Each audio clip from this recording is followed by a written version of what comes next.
Boa tarde, essa é uma aula teste para verificação se da qualidade do programa, se vai dar certo ou não. Essa seria uma aula de soluções, em que nós falaremos sobre dispersões, soluções, concentração de soluções, diluição de soluções, mistura de soluções e análise volumétrica ou volumetria. As dispersões em si,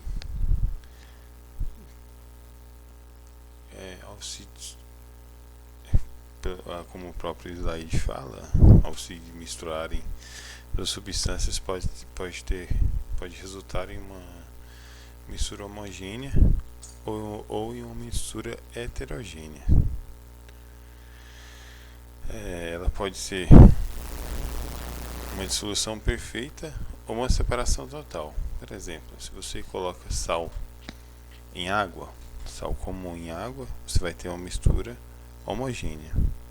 Se você coloca pedra dentro da água, você tem uma separação total, nesse caso uma solução heterogênea.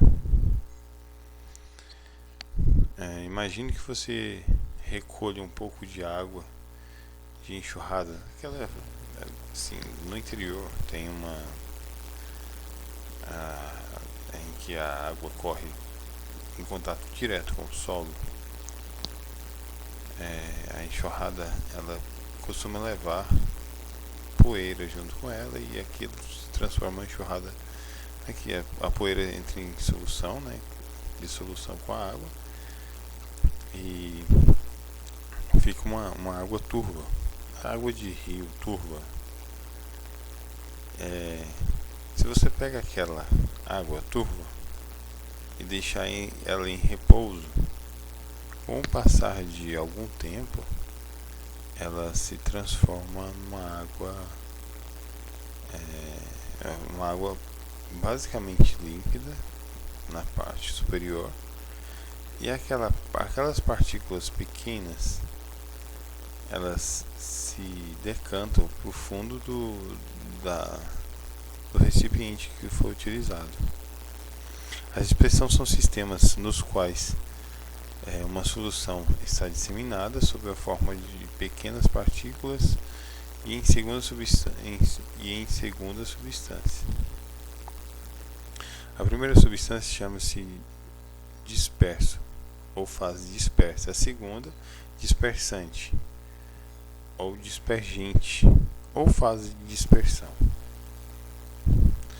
Tem uma classificação dessas dispersões aí, assim, quanto menor, menos visível na solução, quanto maior, logicamente mais visível, né? Então você pode ter soluções verdadeiras, ela tem os dispersos, eles são muito pequenos, são na ordem de 1 nanômetro, menor que 1 nanômetro, sendo que existem outros tipos de soluções chamadas soluções coloidais e dispersões. Mas na frente vou estar falando dando alguns exemplos sobre isso. Por exemplo, alguns exemplos de soluções. O ar que a gente respira em vapor de água. Como ele tem uma solução muito pequena, que é bem pequeno o tamanho dessa dispersão aqui, então pouco se vê essas gotículas de água na atmosfera.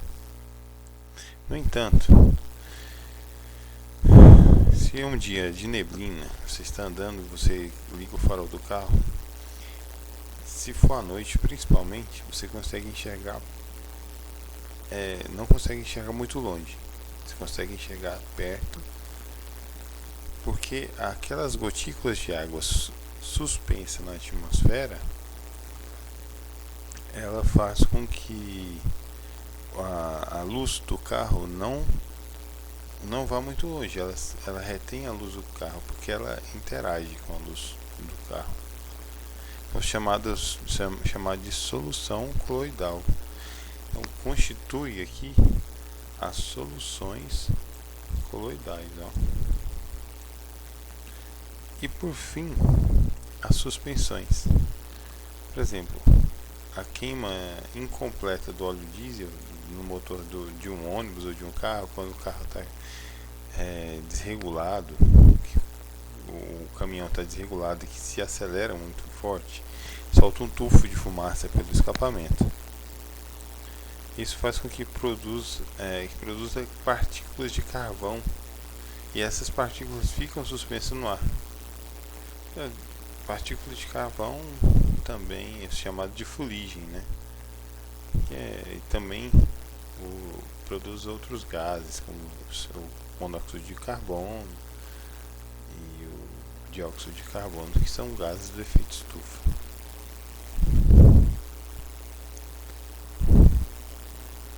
Essa é uma aula teste. Muito obrigado. Até a próxima aula.